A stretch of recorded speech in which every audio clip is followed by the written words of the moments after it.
ఏంటి ప్రసాద్ పెళ్ళవట్లేదని బెంగ పెట్టుకున్నావా ఏంటి? రోజు రోజుకి స్లిమ్ అయిపోతున్నావు. నేను స్లిమ్ అవ్వట్లేదు, నువ్వే డ్రమ్ లాగా తయారవుతున్నావు. వద్దయ్యా, ఇక జీవితంలో మళ్ళీ అమ్మాయి మొహం చూడను.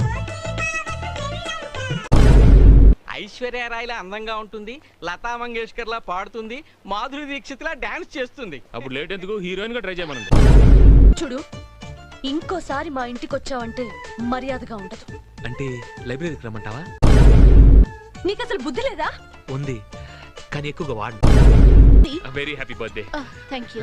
కానీ నా బర్త్డే నెక్స్ట్ మంత్ కదా. అంటే నెక్స్ట్ మంత్ నేను ఊర్లో ఉండలేదు, అందుకే ముందే ఇచ్చేద్దామని. So sweet. Thank you. Bouquet బొక్క. పిలవకుండా పార్టీకి వచ్చడానికి సిగ్గులేదు? పూజారి పిలవలేదని సిగ్గుపడి గుడికి వెళ్ళడం మానేస్తావా మల్లేశ్వరి? ఎన్నేసుకోవాలయ్యా, బీపీ వచ్చేస్తుంది నాకు. ఇవి బీపీకే సార్. సార్ నేను శంకర్ని, వైజాగ్ వచ్చేసినాం సార్. సరదా బీచ్కి వెళ్ళండి. పెళ్లి చూపులకి వెళ్ళి వస్తున్నానండి. ఓ, ఏమైంది? అమ్మాయి నాకు బాగా నచ్చేసిందండి. మరి పెళ్ళెప్పుడు? అమ్మాయికి నేను నచ్చలేదండి. అదృష్టవంతరాలు.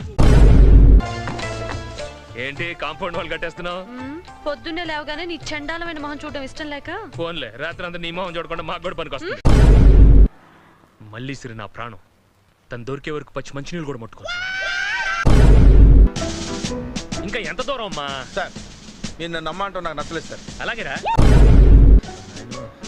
ఇది తినడానికి నడుస్తున్నట్లేదురా, తిన్నది అరగడానికి నడుస్తున్నట్టు ఉంది.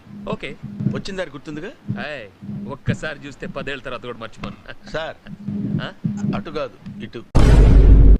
ఏరా, నీ కడుపు నొప్పి తగ్గిందా? లేదండి. నేను చెప్పినట్టు విని 7 శుక్రవారాలు, 14 శనివారాలు, 21 ఆదివారాలు ఉపవాసాలు చేయి, నొప్పి ఇట్టే పోతుంది.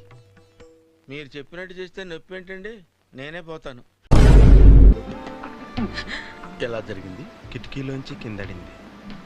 కిటికీలోంచి పడితేనే పోయిందా? ఆ కిటికీ సెకండ్ ఫ్లోర్ లో ఉంది.